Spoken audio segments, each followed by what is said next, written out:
What do you think we're going to hear? Good morning, Amy. Good morning, Rosie. Yeah. I think that we already know what we're going to hear. I mean, this government has such a reputation for telling us what we're going to hear before we actually hear it.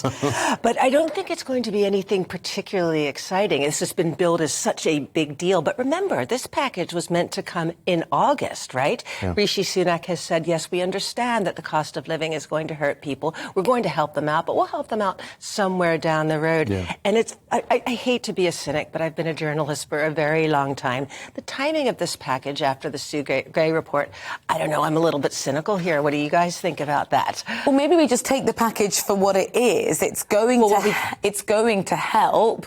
Is it going to help enough? Well, I mean, let's look at who we think it's going to help. And a lot of it has been leaked. We'll start with there will be a windfall tax. I don't think that's negotiable right now, although I've seen some government ministers this morning saying we don't agree with Labour's proposal for a windfall tax, but there's sort of an ellipse there, ... Not quite clear how they're going to say they're not stealing Labour's clothes here.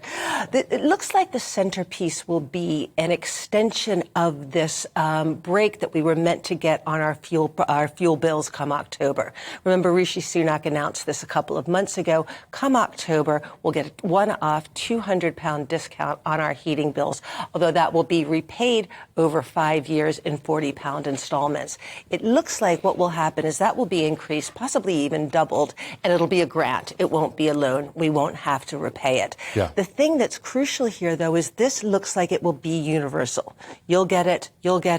I'll get it. So it's across the board. It's not necessarily targeted at people who are going to be suffering the most. To need it most. And why would that be? Is it cheaper to give it to everyone? Is it the administration? Is it a political move? What? Again, I'm cynical, so you might want to get someone on the other side here. But it very much feels like this is a government who wants to keep its own voters on side. The people who are struggling the most don't tend to vote Conservative. Yeah. So it looks like a way to appeal to the widest range of people available. But a universal benefit here, a universal kind of a bonus here doesn't economically make sense to me. Now, there is some talk about, and it's airy-fairy talk at the moment, doing something for the people who are struggling the most. Possibly that could take the form of an extension of the Warm Home Discount Scheme. That's a scheme where the most vulnerable people get a £150 one-off discount to be taken between October and April. Maybe there'll be some tinkering on that. But what we're definitely not going to see is any uplift in universal credit. OK.